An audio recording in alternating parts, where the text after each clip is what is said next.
ये है Haridwar Dehradun rail section के बीच रायवाला कासरो स्टेशन के बीच गाड़ी संख्या 02017 शताब्दी एक्सप्रेस। इसके एक डिब्बे में भयानक आग लग गई। जब आग लग गई तो इस डिब्बे को अलग काट दिया गया और ये देखिए ये डिब्बा किस तरीके से जल रहा है, धूम धूम करके जल रहा है।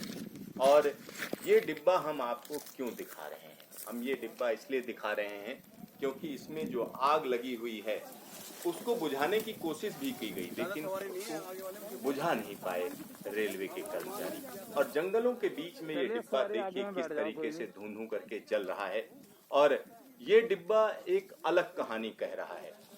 ये डिब्बा एक अलग कहानी ये कह रहा है कि ये जो अग्निरोधक डिब्बे होने की बात कही जाती है उसमें कहीं ना कहीं पोल खुलती हुई नजर आ रही है, क्योंकि यहाँ आप देख सकते हैं किस तरीके से अग्निशामक यंत्रों का इस्तेमाल किया गया, क्योंकि ये छोटी छोटी सी यूनिट्स होती हैं जिनका इस्तेमाल किया गया, उसके बावजूद इस आग को बुझाया नहीं जा सका और डिब्बे को अलग ही काट कर छोड़ा गया। और जिस सेक्शन में ये आग लगी हुई है वहां पर हम कह सकते हैं टॉयलेट हुआ करता है। तो टॉयलेट के पास में जो स्थिति है उससे देखकर आप समझ सकते हैं कि इसके अंदर इनफ्लेमेबल यानी ऐसा मटेरियल जो बड़ी तेजी से आग पकड़े वो नजर आ रहा है। तो ये डिब्बे, इसमें सेफ्टी के क्या नॉर्म्स हैं, किस तरीके से किया जा रहा है सारा काम, इस डिब्बे की बनावट में क्या मटेरियल इस्तेमाल किया गया जिसकी वजह से ऐसे धूं धूं करके जल रहा है, ये सारे सवाल हैं।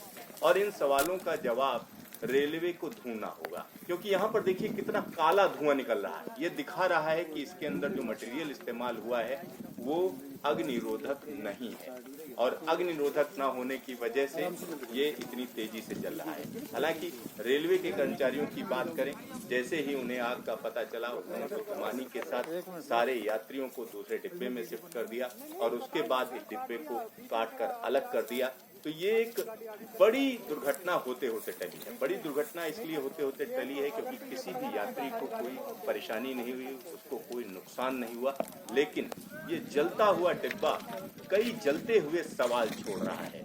ये बता रहा है कि किस तरीके से जो डिब्बे बनाए जाते हैं उसमें जो दावा किया जाता है कि अग्निरोधक मटेरियल का इस्तेमाल हो रहा है वो दावा सही नहीं है। क्योंकि अगर फ्लोरिंग की बात करें तो फ्लोरिंग में पॉलीयूथरीन यूरेथीन का इस्तेमाल किया जाता है, साथ ही साथ वॉल पैनल में एफआरपी, एसीपी, एलपी सीट्स का इस्तेमाल किया जाता है, सीलिंग मटेरियल सिंथेटिक चीज़ों का इस्तेमाल किया जाता है।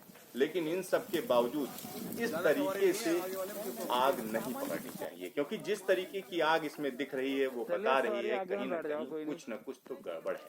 क्योंकि इस पूरी घटना की जांच के आदेश दे दिए गए हैं और इसकी तह में जाना जरूरी है, क्योंकि इस तरीके की घटना दोबारा ना हो। इसके लिए जरूरी है कि ये आग क्यों लगी, किस वजह से लगी और आग लगने के बाद इसको बुझाने के लिए क्या तरीका इस्तेमाल किया गया। इसके अलावा अगर हम देखें तो इसमें आग जिस तरीके की दिख रही है, जिस तरीके से इसमें धुआं निकल रहा है, इससे पता चलता है कि इसमें जो मटेरियल इस्तेमाल किया गया है वो सब स्टैंडर्ड है। कहीं ना कहीं इस तरीके का मटेरियल है जिसने आग पकड़ी और बहुत तेजी से आग को फैलने में उसने मदद की।